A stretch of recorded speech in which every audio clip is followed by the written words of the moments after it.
Hi மக்களே, நான் உங்கள் விஜய் நித்யா பேசுகிறேன். மக்களே, இங்கே பாருங்கள், ராகுல் டிக்கியோட அப்பா வந்து இறந்துட்டாங்க.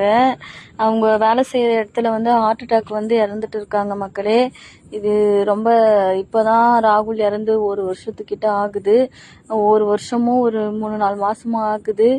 இப்போதான் அவனோட தவசம்லாம் கொஞ்சம் போச்சு. அதுக்குள்ளே வந்து அவங்க அப்பா இறந்துட்டாரு.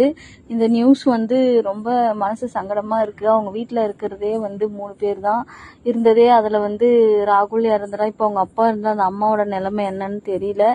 ரொம்ப கஷ்டமாக இருக்குது. மீடியாக்கள் யாராச்சும் இதை பார்த்தீங்கன்னா நீங்கள் போகிற மாதிரி இருந்தால் சொல்லுங்கள். நாளைக்கு நானும் உங்கள் கூட வரேன். ரொம்ப கஷ்டமாக இருக்குது மக்களே. பாவம் ராகுல் டிக்கி அவங்க அப்பா இறந்தது ரொம்ப நம்பவே முடியல. நல்லா வேலைக்கு போயிருக்காங்க. அவருக்கு ஏற்கனவே ஹார்ட் அட்டாக் இருந்த காரணத்தினால இப்போ வந்து மறுபடியும் வந்து இப்படி வேலை செய்கிற இடத்துலையே நடந்து இப்போ வேலை செய்கிற ஹாஸ்பிட்டலுக்கு கூப்பிட்டு போனால் இந்த மாதிரி இறந்துட்டாங்கன்னு சொல்லியிருக்காங்க.